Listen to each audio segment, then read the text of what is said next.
그리스도인이 법 아래 있지 않다고 해서 반드시 그가 무법자가 되는 것은 아니며 그를 무법자로 만들어서도 안 된다. 하나님의 은총 아래 있기 때문에 그의 법 집행으로부터의 자유는 의가 부족함을 나타내는 것이 아니라 더 우월한 의로움, 곧 종교적 규범에 복종하기보다는 믿음, 사랑, 진리의 바탕을 둔 하나님의 의로움을 나타내게 된다. 마찬가지로 행위보다는 믿음의 바탕 위에서 그가 구원받는 것은 그와 같은 요소들로부터 흘러나오는 비활동, 수동성, 무관심이 아니라 더 우월한 활동의 결과로 나타나야 한다. 이와 관련해서 여호와의 증인의 종교 조직 내의 상황은 어떠한가? 오치타워 조직도 우리는 행함이 아니라 믿음으로 구원받는다는 성경의 가르침에 따른다고 주장한다. 하지만 이것이 그들의 활동에서 실제로 이루어지고 있는가?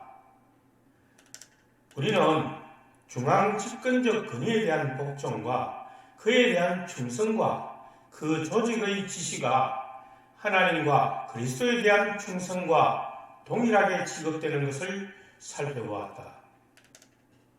이것이 여호와의 증인들이 하나님, 그리스도, 그리고 동료에 대한 그들의 봉사에 전체적으로 볼 때 어떤 영향을 미치는가? 그 효과는 건강한 것인가? 아니면 여기서 논의된 성서 원칙에 궁극적으로 반하는 작용으로 나타나는가? 조직 내에 어떠한 영이 만연되어 있는지 알 수 있는 예는 원래 야고보의 편지에 대한 성경 해설서에 포함하기 위해 준비되었던 특정 자료에 대해 여호와의 증인의 통치체가 보여준 태도에서 찾아볼 수 있다. 이 야고보서의 주석은 주로 에드워드 던넬이 쓴 것으로 과거 길랏이라고 불리는 오치타워 성경학교의 교무주임이었으며 성경 사전인 성서 이해를 위한 보조서에 크게 기여했다. 에드워드 던넬은 그 자신이 매우 활동적인 증인이었다. 오치타워 브루클린 본사 건물 단지에서 거주하던 지난 5, 6년 동안 나는 그의 숙소 부근에 기거했고 매주 일요일 아침 에드와 그의 아내는 예외 없이 다른 해중 성원들과 함께 야외 봉사를 하기 위해 카너르시 해중으로 가기 위해 지하철역으로 나가는 것이 보였다. 그는 이런 점에서 몇몇 통치체 성원들보다 상당히 모범적이었다. 조직의 연구 프로그램에 일정 기간 동안 승인되어 출판되고 그 주석이 포함되었지만 이 주석은 그 후 인쇄되지 않게 되었다. 왜 그런지 이유는 통치체의 한 회의에서 이 책과 관련하여 내린 결정이다. 원래 서여진 대로의 기록은 다음과 같이 기술되어 있다.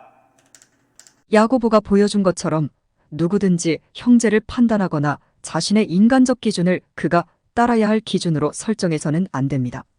아마 그는 형제를 격려하여 선한 일을 하도록 고무시킬지 모르며 그가 조언하는 성서적 근거와 정해진 성서적 근거로서 형제를 책망할지도 모릅니다. 의로운 일이 성사되려면 양심의 지시에 따라 수행되어야 합니다. 참된 그리스도인은 단순히 기계적인 반복이나 세부적인 규칙의 지시를 따를 필요가 없습니다. 또한 다른 사람의 압력에 의해서 선한 일을 도모하지는 않습니다. 사도 바울은 이 점을 로마서 14장에서 지적하고 있습니다. 그러므로 순수하고 살아있는 믿음을 가진 사람이라면 행위는 당연히 따르게 될 것입니다. 그 행위들은 경건한 마음에서 우러나온 것이기 때문에 하나님께서 보응하시는 선행일 것입니다. 그러나 세부적으로 해야 할 것과 하지 말아야 할 것을 구분한 것들로부터 의를 이루고자 하는 사람은 실패할 것입니다. 그러한 의는 하나님의 의가 아니라 인간의 의인 것입니다. 이것은 이 문단이 원래 통치체의 집필위원회에서 승인되어 워치타워의 브루클린 인쇄 공장으로 보내져 실제로 수십만 부씩 복사본이 인쇄된 것이다. 그러나 통치체 성원들과 몇몇 다른 사람들 외에는 어떤 증인들도 이 내용을 보지 못했고 그가 소유한 주석의 사본에서 이 내용을 발견하지 못했을 것이다. 그 이유는 특정 통치체 성원의 반대로 이 문단이 다시 작성되었고 이미 인쇄된 수십만 부가 파쇄되었기 때문이다. 모든 부분이 파쇄된 것은 아니며 오직 32면에 해당되는 각 부분들이 파쇄되었다. 이유가 무엇일까?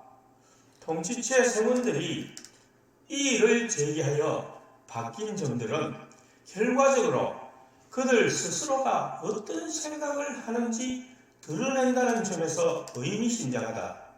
원래 주석에 나타나는 것과 동일한 단락을 최종적으로 발행 및 배포된 것과 비교해서 살펴보라.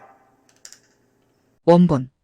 야고보가 보여주듯이 그리스도인이라면 아무도 형제를 판단하거나 따라야 할 인간적 기준을 세우지 않습니다. 그들은 양심이 시키는 바에 따라 의롭게 행해야 합니다. 또한 그들은 사람들의 압력 때문에 선한 일을 하는 것은 아닙니다. 사도 바울은 이 사실을 로마서 14장에서 지적합니다. 그러므로 어떤 사람이 순수하고 살아있는 믿음이 있다면 행위는 당연히 뒤따르게 됩니다. 개정. 야고보가 보여주듯이 그리스도인이라면 아무도 형제를 판단하거나 구원을 얻기 위해 따라야 할 인간적 기준을 세우지 않습니다. 그들은 하나님의 말씀에 응답하여 의롭게 행해야 합니다. 또한 그는 인간을 기쁘게 하기 위해 선한 일을 하는 것이 아닙니다. 그러므로 어떤 사람이 순수하고 살아있는 믿음이 있다면 왕국의 좋은 소식을 전파하고 가르치는 것을 포함하여 훌륭한 행위는 당연히 뒤따르게 됩니다. 인간적 기준을 구원을 얻기 위한 인간적 기준으로 바뀌었고 옳은 일을 수행함에 있어서 양심에 따라 라는 문구를 삭제하고 대신 하나님의 말씀으로부터 응답하여로 바뀌었으며 그의 선한 행위들은 다른 사람들의 압력 때문이라는 문구는 인간을 기쁘게 하기 위해서라고 바뀌었다. 행위가 뒤따른다는 왕국을 선포하고 가르친 일을 포함하여 훌륭한 행위가 뒤따른다로 바뀌었는데 이것은 야고보의 전체 편지에서 야고보 자신이 그런 전파 활동을 논하지 않는 반면 그는 과와 가부를 돌보고 가난한 사람들이라도 존중하고 가난한 회중 성원을 돌보고 노동자들을 적절히 대우하는 것에 대해 말하고 있다. 이 모든 것이 순수한 그리스도의 숭배가 무엇인지를 보여주는 것과 진정한 믿음, 자비, 사랑이라는 행위를 설명하는 것과 관련이 있다. 이것은 무엇을 드러내는가? 구원을 얻기 위해 인간 기준을 세울 권리를 가진 그리스도인이 아무도 없는 것이 사실이다. 그러나 왜 통치체의 성원들은 그것을 구원을 얻기 위해로 제한하기를 원했으며 왜 그들은 그 문제를 모든 문제에 대해 인간적인 기준으로까지 확대시킨 초기 버전에 반대했을까? 그것은 바로 형제가 반드시 따라야 하는 것으로 설정되었다. 분명한 이유는 수십 년 동안 조직의 관행은 그러한 인간 기준을 세밀하게 구성하여 준수되어야 한다고 주장해 왔기 때문이며 많은 경우 이를 준수하지 않은 이유로 제명을 해온 사례들의 고착하려 했기 때문이다. 그리스도인은 야고보 주석에 개정된 문구에서 읽을 수 있듯이 하나님의 말씀에서 오는 지시에 응답하여 옳은 일을 한다. 하지만 왜 초기 버전에서 발견되었듯이 양심을 이 문제에서 제거했을까? 최종 분석에서 어떤 방식으로 특정 행위를 해야 할지 결정하는데 양심이 중요한 역할을 하지 않는가? 심지어 특정 행위가 올바른 행위이고 하나님의 말씀과 조화를 이루는 것에 대한 개인적 확신을 갖는 데 있어서 양심이 중요한 역할을 하지 않는가? 그런데 왜 문구를 바꿨는가? 왜냐하면 수십 년 동안 그 조직은 강한 개인적 소신을 반영해준 그리스도교가 아니라 조직적 수능에 의해 구별되는 그리스도교를 강조해왔기 때문인데 중앙 집권적 권위가 구성원들을 위해 하나님의 말씀으로부터의 방향이 무엇이며 이에 대한 그들의 대응이 무엇이어야 하는지를 세밀하게 결정했기 때문이다. 개인적인 양심의 행사는 조직적으로 통제될 필요가 있는 것으로 여겨졌기 때문이다. 그리스도인이 단지 사람을 기쁘게 하기 위해서 선행을 하지 않는 것도 사실이다. 하지만 보통 무엇이 사람들을 기쁘게 하기 위해 심지어 억지로도 마음이 기울어지게 되고 또는 반대로 기분이 좋아지게 하는 것일까? 그것은 매우 다양한 방식으로 작용하는 압력이 아닌가? 즉, 동료의 압력, 보상 시스템에 기초한 압력, 명시된 기대에 부응하지 못하게 됨으로써 발생하는 두려움에서 비롯되는 압력? 그런 압력이 사람을 기쁘게 한다는 문제의 뿌리에 있기 때문인데 무슨 이유로 원래의 버전에서 압력에 대한 언급을 제거해야 하는가? 이 부분이 논의되자 통치체 성원인 자라처는 압력은 좋은 일이 될 수 있다고 생각했다며 이렇게 변경시킬 것을 추천했다. 사실상 그 조직은 수십 년 동안 정인들에게 압력을 가해왔는데 특정한 조직 활동에 참여하도록 압력을 가했으며 정인들의 개별적인 양심이 그렇게 하도록 움직이는지 여부에 대해서는 거의 또는 전혀 고려하지 않고 조직이 정한 인간 기준에 맞추도록 압력을 가해왔다. 이러한 압력을 행사한 한 가지 주목할 만한 수단은 각 정인이 매달 장로들이나 순회 감독자가 검토할 수 있도록 파일에 보관될 것으로 예상되는 야외 봉사 보고서를 회중에 제출하는 것이다.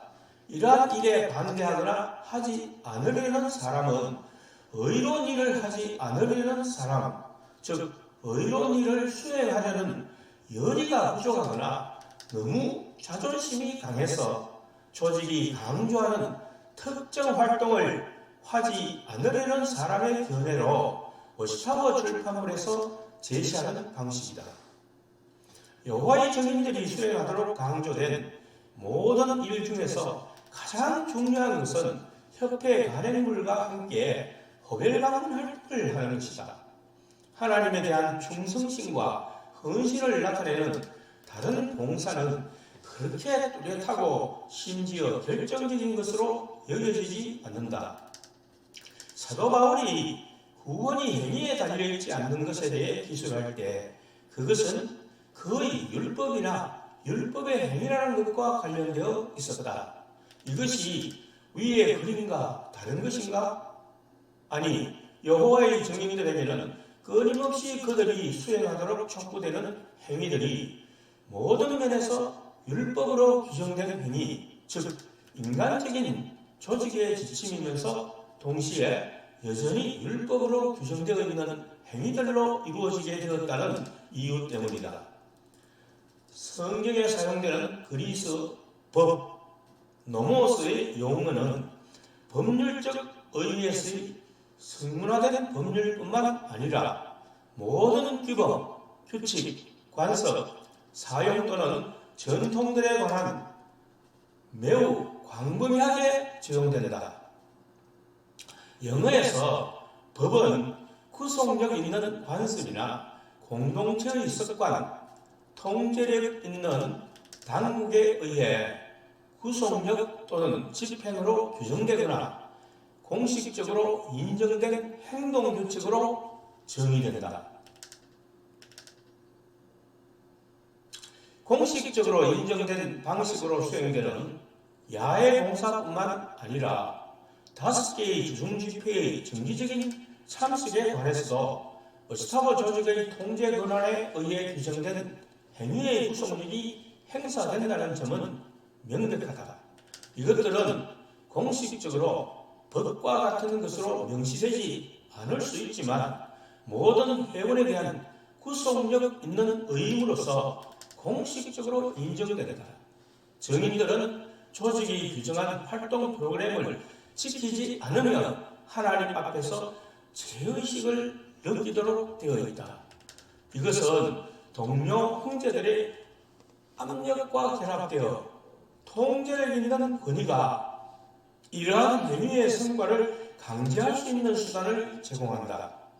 우리는 증인들의 허별 방문 활동의 기원을 살펴보았고 시간이 흐르면서 이 활동은 모든 충실하고 충성스러운 증인들의 필수적인 규정으로 그리고 신성하게 부여되는 의무로 제시하게 되었다.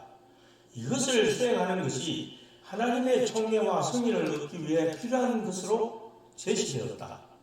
그것을 수행하지 않으면 유혈죄를 짓는다는 느낌을 가지게 될 것이다. 이것은 오늘날까지 대부분의 증인들이 이 문제를 바라보는 명백한 관점이다. 율법에 따르는 이스라엘 민족의 고대 패턴과 유사하게 매주 봉사활동을 체계적으로 하는 프로그램이 마련되기 시작했고 그들이 이를 규칙적으로 수행함으로써 하나님 앞에서 의의 증거임을 느끼게 되었다. 시간이 흘러 러더포드 시대에는 믿을 수 없을 정도로 독단적인 관점들이 너무도 주제넘게 무신경한 용어로 언급되었다. 그러나 이전과 같은 기본관념은 보다 미묘하고 정교한 방식으로 자주 표현되었다. 조직의 모든 말을 하나라도 준수하지 않는 사람들에게는 궁극적으로 죄의식을 느끼게 하는 효과는 여전히 이루어지고 있었다. 허별 방문의 활동에 대한 강조는 곧 그 행위가 장로직의 자격을 결정하는 주요한 기준으로 바뀌었다. 사물의 믿음 책 158면은 1920년대와 1930년대 초의 회중의 장로들이었던 사람들에 대해 다음과 같이 말하고 있다. 자존심 때문에 호별 방문 전도봉사에서 예수와 제자들의 모범을 따르기를 거부하던 사람들은 결국 조직에서 완전히 빠져나가게 된다는 사실을 스스로 알게 되었다. 그러나 회중에 여전히 남은 모든 사람들은 곧 증거 사업이 그들을 정신적으로 성숙시킨다는 사실, 달리 말하면 그들을 장성에 이르도록 인도한 증거 사업에 참여하고 있다는 사실을 깨달았다. 이 활동적인 사람들은 그들의 충성심과 주의 봉사에 대한 열성 때문에 진정한 장로들이 되었다. 이들은 장로의 직분에 선출의 방법이 아니라 자신들의 봉사활동에 의해 장로가 되었고 그리하여 합당한 자격을 보여주었기 때문에 조직 내에 책임 있는 봉사의 자리에 임명되었다. 그리스도인 활동이라는 점 자체는 허별 방문을 다니는 것이 비성서적이라고 말할 수 없음은 확실하다. 뒷장에서 설명되겠지만 그렇다고 성경에서 허별 방문을 반드시 옹호하는 내용은 어디에도 없다. 잘못된 것은 허별 방문을 해야 한다는 강압적인 압박이며 거기에 참여하지 않는 모든 사람에게 죄의식을 부과하려는 큰 시도이다. 호벨 방문에 참여하지 않음으로써 마치 하나님에 대한 불충실, 그의 아들에게 불충성, 의에 대한 열정과 헌신이 결여되는 것처럼 심지어 그들을 매우 거만스러우며 자존심이 강한 것으로 묘사하기도 한다. 그런 책략은 그리스도의 관점에서 보면 변명의 여지가 없다. 1990년 8월 1일 바수대 30년에서는 이 조직이 그리스도인 봉사를 율법의 행위로 전환한 또 다른 사례로 1955년 초 바수대 138년에서 이러한 취지의 성명문을 인용한다. 일부 전도인들은 전시간 봉사를 예외로 보는 경향이 있을 수 있다. 그러나 이 점에서 그들은 잘못 생각하고 있다. 왜냐하면 그는 헌신의 서약을 했기 때문에 그리스도인들은 전시간 봉사를 할 수 없는 피치 못할 상황이 되지 않는 한 모든 그리스도인들은 전시간 봉사자가 되어야 할 의무 아래에 있기 때문이다. 성경 어디에도 그리스도나 그의 사도들이 모든 그리스도인들은 전시간 봉사를 할 수 없는 피치 못할 상황이 되지 않는 한 그렇게 조직적으로 규정된 방법으로 하나님을 섬길 의무가 있다고 암시하는 것은 없다. 조직이 사용한 바로 이 기사는 그 문제가 인간이 고안해낸 법 중 하나였음을 그대로 보여준다.